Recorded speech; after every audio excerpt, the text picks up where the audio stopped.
முக்கியமாக இந்த ரவுண்டு வரும் பாருங்க, இந்த ஒரு இதுதான் பாரி ஒன் சாத்துக்குடின்னா இதுதான் அடையாளம். அதுக்கு நீங்கள் எந்த சாத்துக்குடியிலையும் இந்த மாதிரி இருக்காது. நீங்கள் கடைகளில் வாங்கும்போது அது என்ன சாத்துக்குடின்னு தெரியணும்னு நினச்சா இந்த போர்ஷனை பாருங்கள். இதுமாதிரி ஒரு ரவுண்டு ஒரு ரிங்கு மாதிரி தெரியும். இந்த இன்னும் சொல்ல போனால் நம்ம மிக்சியில் போட்டு அடிக்கிறத விட அப்படியே டைரெக்டாக அந்த சுளைகளை எடுத்து சாப்பிட்றது தான் ரொம்ப உடம்புக்கு நல்லது. கட் பண்ணும்போதே நிறைய ஜூஸியாக வருது, ரொம்ப இனிப்பாக இருக்கும். நீங்கள் ஜூஸ் போட்டால் கூட இது சக்கரை போட வேண்டியதில்லை, அப்படியே மிக்சியில் போட்டு அடித்து கூட சாப்பிட்லாம்.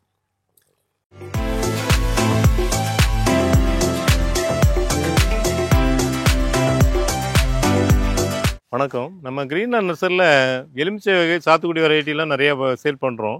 இந்த சாத்துக்குடிக்கு எலுமிச்சைக்கும் என்ன ஒரு நமக்கு ஒரு ப்ளஸ்னால், தனியாக ஒரு நம்ம தோட்டத்தில் கொஞ்சம் வெயில் குறைவான இடமா இருந்தால் கூட இதை பராமரிக்க முடியும். ரெண்டாவது, இது எலுமிச்சையை பொறுத்த வரைக்கும் நிறைய பூச்சிகள் வரும். நான் ஏற்கனவே சொல்லியிருக்கிறேன், நிறைய பூச்சிகள் வரும். அதுக்கு நம்ம வேப்ப புண்ணாக்கு இல்லை வேப்பன் தலைகளை போட்டு அதை பராமரிச்சுட்டு வந்தோன்னா எளிமையாக பராமரிக்கலாம். சாத்துக்குடியை ரொம்ப எளிமையாக பராமரிக்கக்கூடிய ஒரு வெரைட்டி தான். இப்போது நம்ம ஒரு விதையை போட்டு செடிகளை உற்பத்தி பண்ணும்போது என்ன ஆகுனா, அது காய்க்கிறதுக்கு 5 வருஷம் 6 வருஷம் எடுத்துக்கும். இப்போ இந்த சாத்துக்குடியெல்லாம் பார்த்தீங்கன்னா ஒட்டு செடிங்கிறதுனால நம்ம இந்த பெரிய செடிகளாக இருந்தால் நமக்கு அப்படியே அதிலே காய்கள் வர ஆரம்பிக்கும். அதே நம்ம அலோவ் பண்ணலாம். சின்ன செடிகளை நட்டால் கூட ஒரு 2 இயர்ஸில் நம்ம அதிலேருந்து பலன் எடுக்க முடியும். சாத்துக்குடியும் இப்போ நமக்கு பயன்பாட்டில் ரொம்ப முக்கியமானதாகிடுச்சு. நம்ம கடைகளில் வாங்குறதுங்கிறத விட நம்ம வீட்டிலே வளர்த்து அந்த செடிகள்லேருந்து பழங்களை அறுவடை பண்ணி நம்ம சாப்பிட்டோன்னா அது ரொம்ப சுவையாகவும் நல்ல தரமானதாகவும் இருக்கும். பொதுவாக இது முன்னாடி காலத்தில், அதாவது இந்த சாத்துக்குடினாலே ஒரு உடல்நிலை சரியில்லாதவங்க தான் சாப்பிட்ற மாதிரி ஒரு நிலைமை இருந்தது. ஆனால் இப்போ எல்லாருமே அதை யூஸ் பண்ணுற அளவுக்கு ஒரு தாராளமாக நமக்கு பழங்கள் கிடைக்குது. அதுக்கு ஒரு காரணம் என்னன்னா இந்த ஒட்டு செடிகள் தான். ரொம்ப ரேராக தான் அப்போது சாத்துக்குடினாலே ஒரு அதிசயமாக அதை பார்ப்பாங்க. ஆப்பிள் சாத்துக்குடியெல்லாம் ஒரு அதிசயமாக இருந்து இப்போ நமக்கு எல்லா இடமே கிடைக்குது, நம்ம ஊர்லேயே விளையுது. இப்போ இந்த பழங்கள்லாம் நம்ம வட இந்தியாவிலேருந்து தான் வரணும்னு இல்லை, நம்ம வீட்டில் வச்சு மாடியிலே வளர்க்கலாம். அதுமாரி நம்ம தோட்டமாக வச்சும் பராமரிக்கலாம். இது பாரி ஒன் சாத்துக்குடி. ஏற்கனவே நம்ம கிரீன்லேண்ட் நர்சரியில் வியட்நாம் சாத்துக்குடி சேல் பண்ணோம். வியட்நாம் சாத்துக்குடி பார்த்தீங்கன்னா கொஞ்சம் கூம்பு வடிவத்தில் இருக்கும். அதனுடைய தன்மைக்கும் இதனுடைய ஒரு சைஸுக்கும் வித்தியாசம் இருக்குது. இது பார்த்தீங்கன்னா நல்ல பால் ஷேப்பில் இருக்கும். முக்கியமாக அந்த ரவுண்டு வரும் பாருங்க, இந்த ஒரு இதுதான் பாரி ஒன் சாத்துக்குடின்னா இதுதான் அடையாளம். அதுக்கு நீங்கள் எந்த சாத்துக்குடியிலையும் இந்த மாதிரி இருக்காது. நீங்கள் கடைகளில் வாங்கும்போது அது என்ன சாத்துக்குடின்னு தெரியணும்னு நினச்சா இந்த போர்ஷனை பாருங்கள். இதுமாதிரி ஒரு ரவுண்டு ஒரு ரிங்கு மாதிரி தெரியும். இந்த பாரி ஒன் சாத்துக்குடியில் மட்டும்தான் தெரியும். இது எல்லாமே காய்க்கிறதுக்கு அலோவ் பண்ணக்கூடிய செடிகளாக இருக்குது. இந்த சாத்துக்குடியை பொறுத்த வரைக்கும் நம்ம மாடியில் வச்சோன்னா ஒரு 25 பாட்டு இல்லை 18 இன்ச்சு பாட்டு இல்லை ஒரு ட்ரம், ஏதோ ஒரு பொருளில் நம்ம முறையாக அதை மண்கலவை போட்டு பராமரித்தோன்னா ஈஸியாக பராமரிக்கலாம். இதில் ரொம்ப பூச்சி தாக்குதல்லாம் வராது. மற்றபடி நிறைய ஈஸியாக காய்க்கக்கூடிய ஒரு இதுவும் கூட. இது ஒரு மெடிசின் வேல்யூ உள்ள வெரைட்டி. சாத்துக்குடினாலே நமக்கு விட்டமின் சி அதிகமாக கிடைக்கிறது. பொதுவாக இந்த சாத்துக்குடியை எஃபெக்டை தெரியணும்னா நம்ம உடம்பு சரியில்லாத போது சாப்பிட்டோம்னா அதனுடைய தன்மை நமக்கு உணர முடியும். நம்மளால் நம்ம பாடியை உணரும்.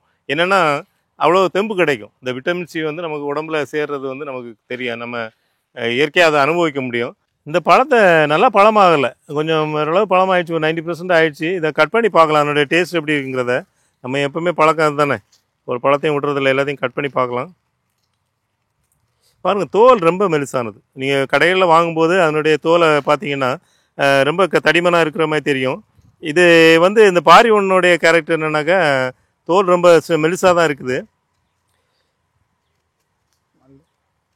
நல்ல அது எல்லா சாத்துக்குடியுமே உங்களுக்கு பொதுவாக கட் பண்ணும்போதே நல்ல அந்த ஸ்மெல்லு ஒரு இங்கே இப்படி வச்சு கட் பண்ணால் கூட இங்கே வரைக்கும் அடிக்குது.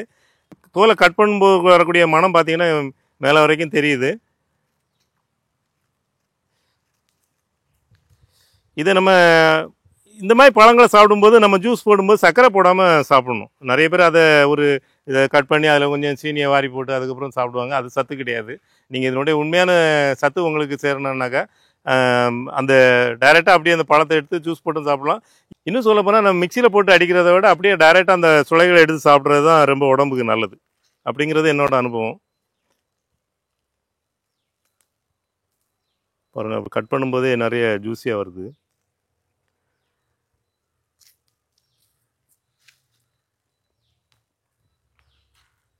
இது விதைகளை ரொம்ப இல்லை, விதைகள் ஒரு 2-3 விதை தான் இருக்குது.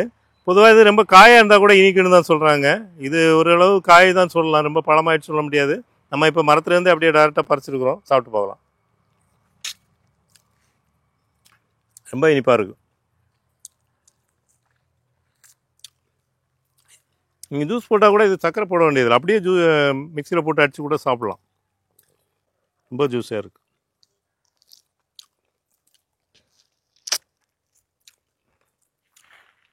ரொம்ப இனிப்பாக இருக்குது. இந்த பாரி ஒன் சாத்துக்குடியை பொறுத்த வரைக்கும் நம்ம சின்ன செடிகளாகவும் சேல்ஸ் பண்ணுறோம். அதாவது 300 ரூபாயிலேருந்து ஸ்டார்ட் ஆகுது. இது எல்லாமே நம்ம கல்கத்தாவிலேருந்து சின்ன செடிகளாக வாங்கி நம்ம கிளைமேட்டில் வளர்த்து ஒரு 6 மாதத்துக்கு அப்புறம் தான் விற்பனை பண்ணுறோம். இது கொத்து கொத்தாக காய்க்கும். அதாவது ஒரு விவசாயி பயிர் வச்சா கூட இதில் பயங்கரமான லாபம் கிடைக்கும். ஒரு விவசாயி பயிர் வச்சா கூட நல்ல லாபம் கிடைக்கக்கூடிய ஒரு பழ செடி இது. நிறைய பேர் இந்த செடிகள் வாங்குறதுல சந்தேகமாக கேட்பாங்க, சார் உங்கள்கிட்ட இருக்கிறது உண்மையிலேயே பாரி ஒன் சாத்துக்குடி தானான்னு கேட்பாங்க. உண்மையிலேயே பாரி ஒன் சாத்துக்குடினா பாரி ஒன் சாத்துக்குடி தான், வியட்நாம் சாத்துக்குடினா வியட்நாம் சாத்துக்குடி தான். அந்த மாதிரி நம்ம சேல் பண்ணுறோம். ஏன்னா விவசாயிகளாக பண்ணும்போது அது வந்து நட்டு அறுவடை பண்ணும்போது அவங்க நினச்ச மாதிரி இல்லைன்னா அது ரொம்ப பாதிக்கிற மாதிரி இருக்கும் விவசாயிகளை. அதை நம்ம புரிஞ்சிருக்கிறோம். கொத்து கொத்தாக காய்க்கக்கூடிய தன்மையுடையது. அதனால் நீங்கள் மொத்தமாக விவசாயமாக பண்ணுற மாதிரி இருந்தால் கூட நம்ம நர்சரி நம்பர் 9841986400 நம்பருக்கு கான்டெக்ட் பண்ணிங்கன்னா அதனுடைய விலையெல்லாம் சொல்லுவாங்க. அதனுடைய பராமரிப்பு பற்றி ஏதாவது சந்தேகங்கள் இருந்தால் கூட நீங்கள் எங்கள்கிட்ட ஷேர் பண்ணிக்கலாம். இந்த மாதிரி செடிகள் தேவைன்னா எங்கள் நர்சரி நம்பருக்கு கான்டெக்ட் பண்ணுங்கள். 9841986400. நன்றி, வணக்கம்.